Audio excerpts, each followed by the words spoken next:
on a train, he went, he did some more campaigning. I can't lie, I was in bed. He went to Brussels, I was in bed watching him on TV. But the man who never gets tired, the leader of the Labour Party, the wonderful Jeremy Corbyn.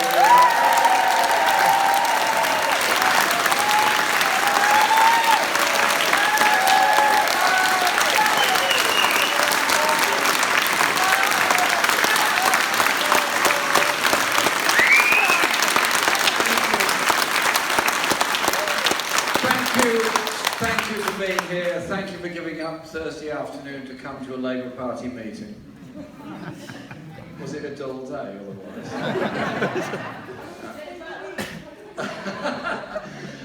Thank you very much for that, and thank you for all that you do for the party, and good luck to all the council candidates. We are campaigning all around the country. I've been to as many marginal constituencies as I can possibly get to ever since the last general election, which was summer of 2017. The purpose is to make sure we've got candidates in place, the purpose is to make sure the party is ready to fight the campaign, and the purpose is to get a message out to all those communities. And I've been to, I think, about 90 constituencies so far over the past year.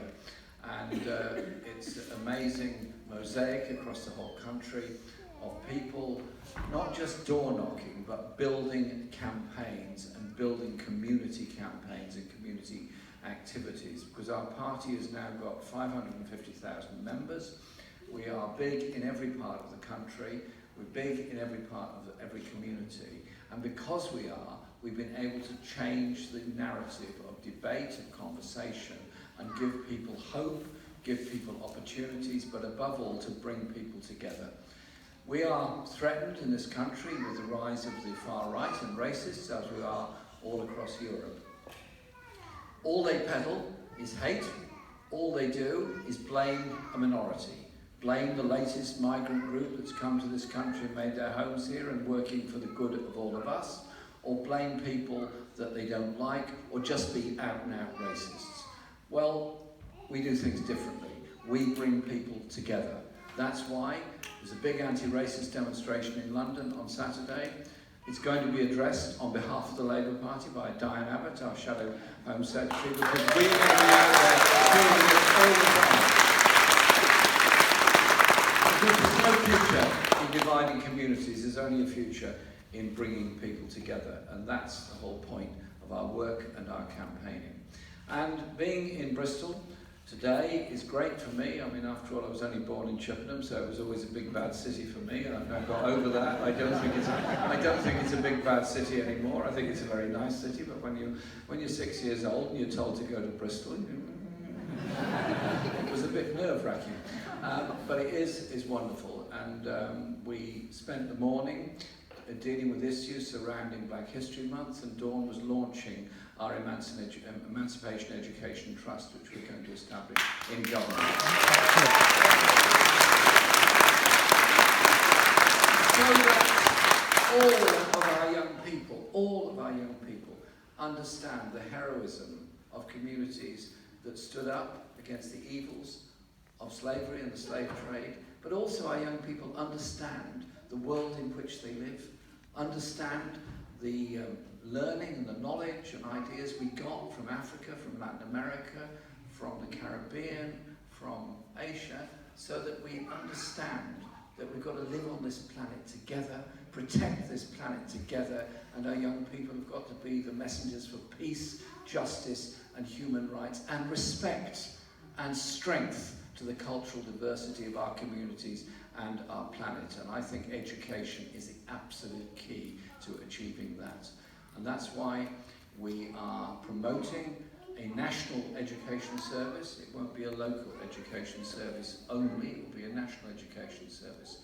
But today, to me, was very special because in addition to looking at the exhibition and the film that was shown, we went to Ujima Radio and did a debate and discussion there, and Dawn's now doing a weekly show there, I think, or is it a breakfast show or something?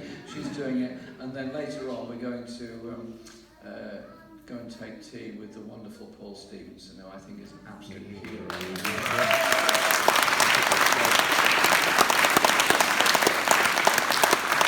And if you think of what he did in 1963, standing up against what was the racism of the Bristol Omnibus Company, and the way that he and the community forced them to back down, and they finally lifted their appalling policies on the same day that Martin Luther King made his speech in Washington. That shows courage, it shows determination, and it shows strength, and I think we should all take strength from that, because our rights, our opportunities come from others who went before us and fought great campaigns from which we all benefit. But we have great campaigns to fight. We have great issues to fight as a party. This government came to office in 2010. This government came to office pledging austerity, which they've done. And what are the results of that austerity been over the last 8 years? Is the economy stronger? Are people better off? Are there less homeless people? Are there less poor people? No. You know the answer to all of that. So when Theresa May manages to get up at the Tory party conference and announce austerity is over, I'm only allowed to ask 6 questions at Prime Minister's question time. And so we chose, Dawn and I chose 6 questions to ask. We could have asked 24 questions. We could have asked 104 questions.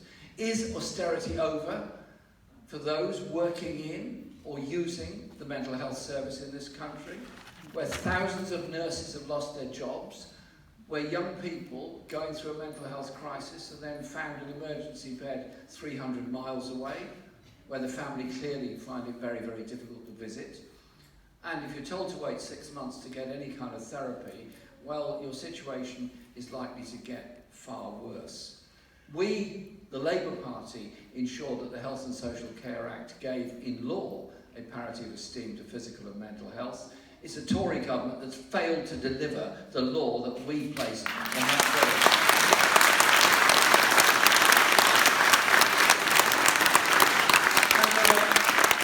And there are so many other areas, but I'd just like to mention a couple, if I may.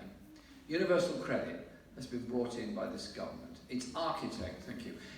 Put it up again, please, thank you. That's good, yes. I agree. Put it the other way around so they can all see it.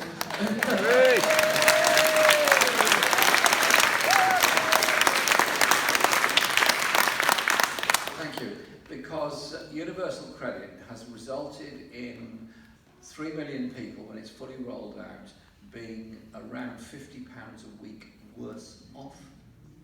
2.7 more million people are going to be migrated, is the words they use, onto universal credit next year. And as a constituency MP, and I'm very active as a constituency MP, my area hasn't yet been rolled out to universal credit, but some people have already been put on it because they're new claimants. And I go through with them the problems that they get. The problems that they get of no payments for a month, the debt they get into as a result of that, the threat to their accommodation, because many of them living in the private rented sector, indeed most of them living in the private rented sector, and people being worse off as a result of it. It's not right, it's not acceptable, and what the government has done is built in a whole series of cuts in DWP benefits over the next 3 years through the rolling out of universal credit. Well, we're calling time on this. We're calling time on the hypocrisy and the nonsense surrounding it, and we are saying no system should be rolled out that makes people worse off, that puts their homes in danger, that puts their children in danger, that puts their lives in danger.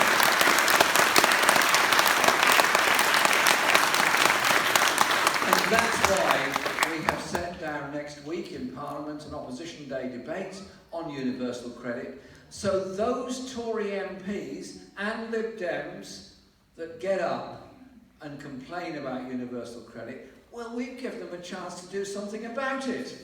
They could vote for the motion that I will place down next Tuesday night, which will be about protecting living standards, protecting income, and making sure our children don't go hungry just because one or both of their parents are on universal credit. That is the motion we'll put down. I invite them to fess up and support it rather than running away from the issue as they're doing at the present time.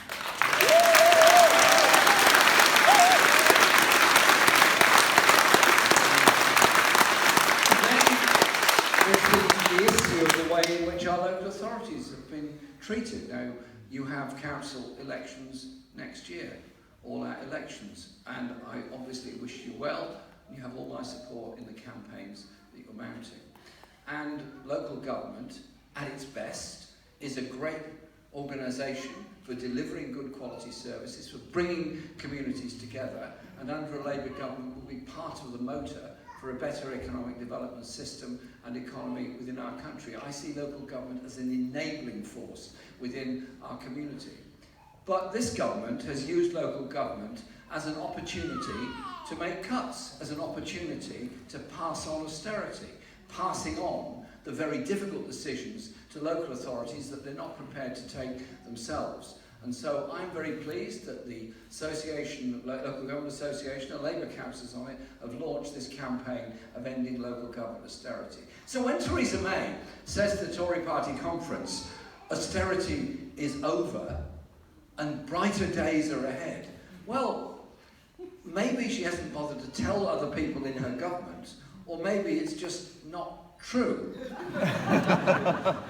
It could be both, but I doubt it. What I think it is that they're just hiding behind it. And so next year, the next financial year, local government can look forward to, according to Theresa May, brighter days are ahead, everything's getting better, it's all going to be wonderful, and everything's coming up fine in the garden. Well, it's not coming up fine if another 1.7 billion is being cut from local government budgets next year by this government. And then they tell us, well, they're making taxation easier so that local authorities can collect business rates at a local level. Well, I've got news for her. The whole system of local government is based on central government support for local government on the basis of the needs of communities. And it's obviously an endless debate between local authorities and central government what the needs are. It's a reasonable and good debate to have.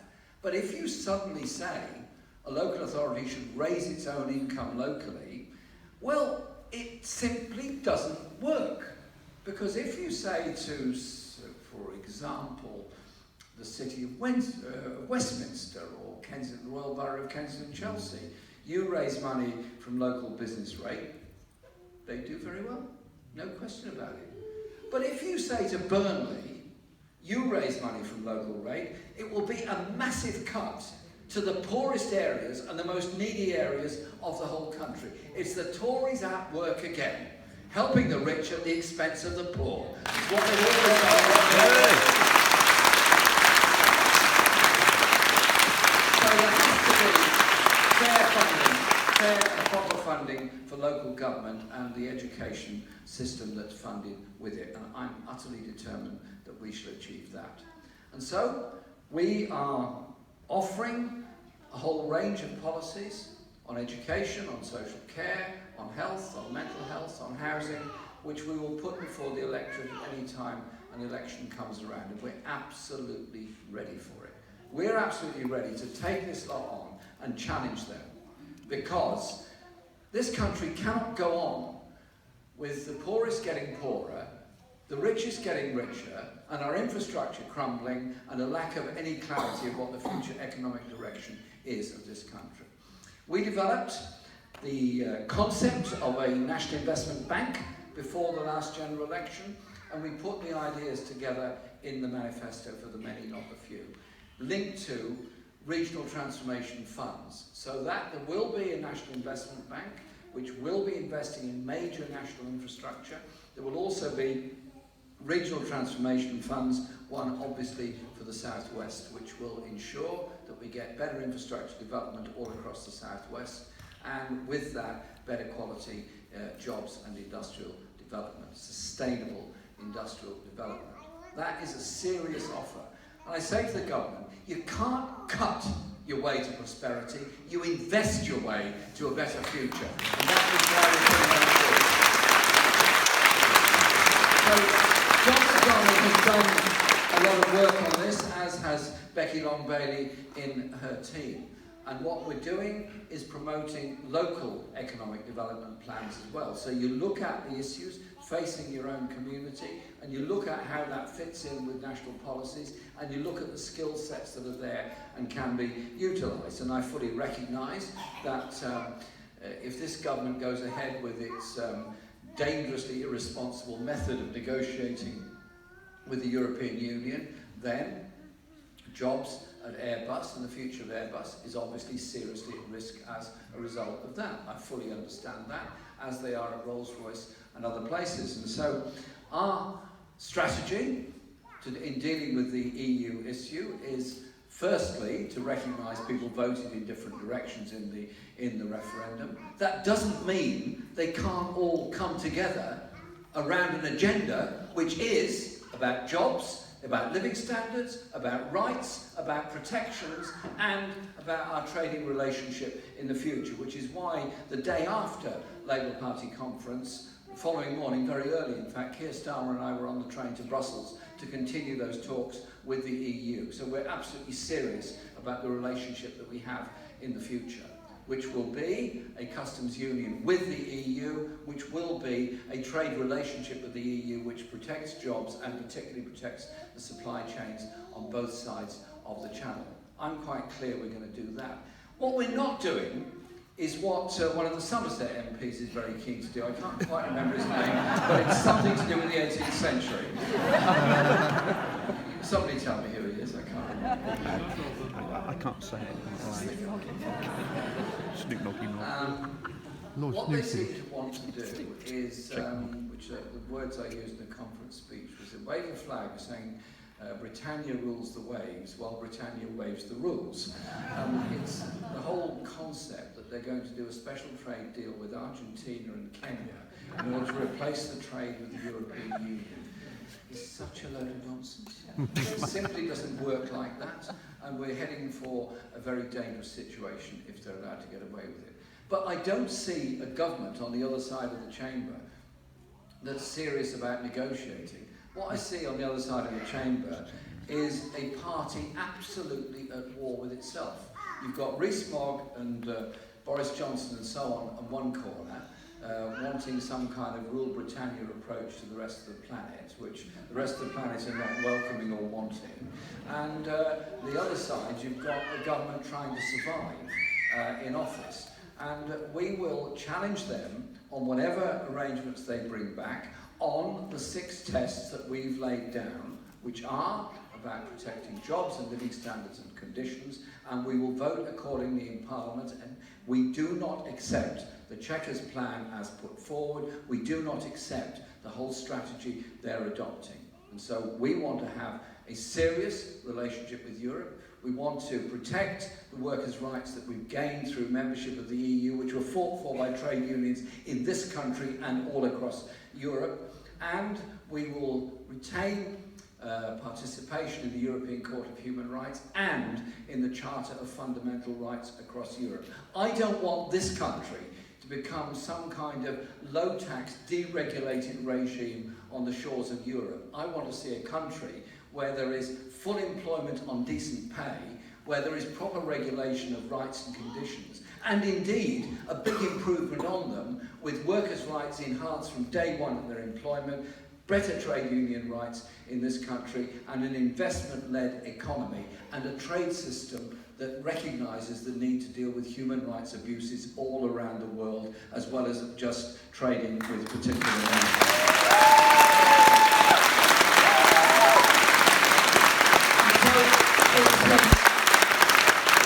It's a Labour alternative that we are putting forward. And we're going to do that, as we're doing at the moment, by our campaigning all around the country, by putting forward alternative ideas, by essentially bringing people together and opening up their ideas and their imagination. We reject the politics and economics of austerity. We reject the politics of division. We embrace the politics of unity. We embrace the politics of the strength of communities. Our party was founded by very brave people who fought against impossible odds in order to establish trade unions, gain rights in the 19th century. Our party was founded in order to improve the lot of the mass of the population. That's why we've got a National Health Service. That's why the next Labour government's great legacy is going to be a National Education Service. Education from cradle to grave as a right, not a commodity.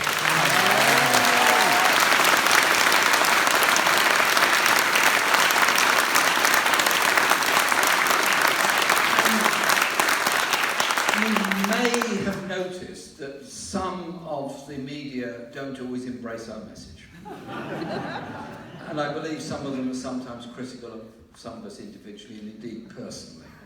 Well, I don't take things personally, it's okay. I'm coping fine, I'm okay. Good. Not bothered.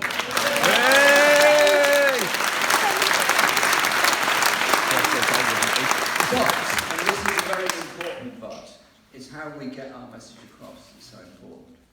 That means campaigning, that means using whatever media outlets we can use, but it also means that day-to-day activity and that conversation with people, strengthening and empowering communities. Now, you were all, I'm sure, active in the 2017 election campaign. We started that campaign with just about everybody and their dog writing us off, saying it's all hopeless, you can't achieve anything. I remember that campaign very well because I was very involved in it, obviously. And I read the morning papers. I was in Manchester, read them all, and I read sort of 25 editorials of doom and gloom and everything else. And I turned on the television. God, that was even worse. And so on and so on. Right, okay. Fine, that's good. Let's go out and do some campaigning. So we travelled south. We went to Warrington. It hadn't selected a candidate at that time, Warrington South. And the people that were organising my day said, Jeremy, we're just calling in to start a canvassing session from somebody's house. I said, okay, fine, whatever. So we went there, and we went down this road of semi-detached houses. Which house is it? This is number 20, I think. So we went driving down the street, there's this mass of people outside number 20, hundreds of them. I said, well, it can't be that house, they must be having a wedding party. So we went there, and there was like 200 or 300 people ready to go out campaigning, and we hadn't even selected a candidate. They were utterly determined. And do you know what? We won Warrington South.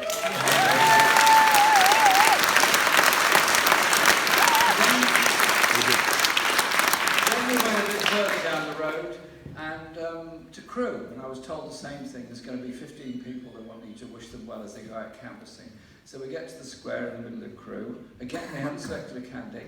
500 people there, determined. And what happened? We won Crewe and Nantwich. So the point I'm trying to is that it was our members, it was our supporters that had the determination to go out there. And those young people that made sure all their mates were registered to vote. 2 million names were added to the electoral register during the campaign because of that determination. And as the campaign went on, we got stronger and stronger. Dawn and I did events in Watford and other places that were absolutely massive. And what it was, people seeing, yes, there was an alternative. We didn't have to accept things the way they were. We didn't have to accept this inequality and injustice in the society. We could actually change things around. And you'll also remember the way in which people started talking about politics on buses, on trains, in cafes and pubs and so on.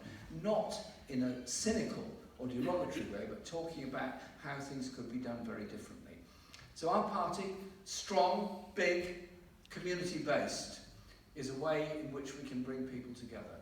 Bring people together and see in themselves what can be achieved, and see in our manifesto where their ideas are.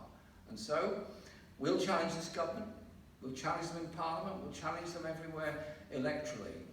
And at the point when they collapse, and I have no idea when that's going to be, it could be quite soon, we are absolutely ready, with a message for the whole country that can bring people together.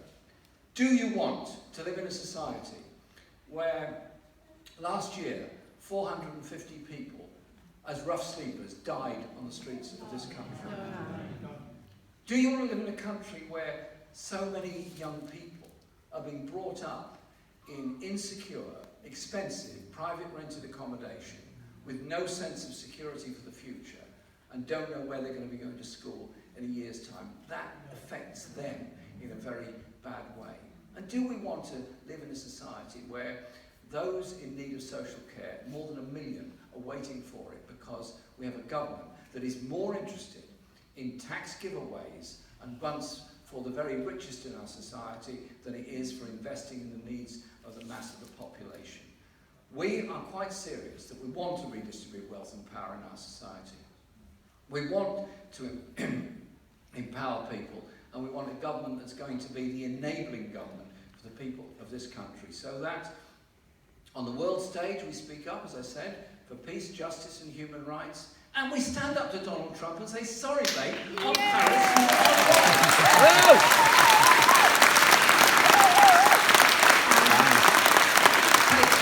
Take very seriously the science behind what the IPCC report said this week. A government that's serious and intelligent and sensible on the world stage, and a government that's utterly determined to end the injustice and inequalities and the failed opportunities for so many people. I'll finish with this point. I'm very serious about the National Education Service, and it starts at the very beginning. Deny a 2-year-old sufficient space or place or time in a nursery. Sadly, that child is not likely to do so well in primary school. Not doing so well in primary school will diminish their chances in secondary. Diminished chances in secondary lead to the loss of a college place or a university place and an unrequited ambition. Surely to goodness, we've got it in ourselves, we've got it in our society to invest in the future of our children, to provide those nursery places, those properly funded primary schools, those proper education, including music and art education, and end university qualifications.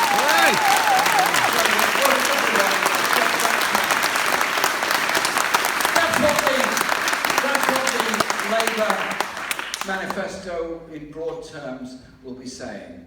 I'm absolutely ready for the election. You're both ready for the election. You're all ready for the election. We're ready to go out with a campaign. Stick with it.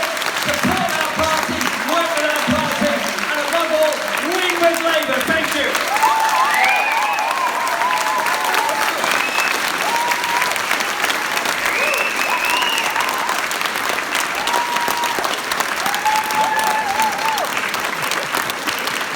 I regret that.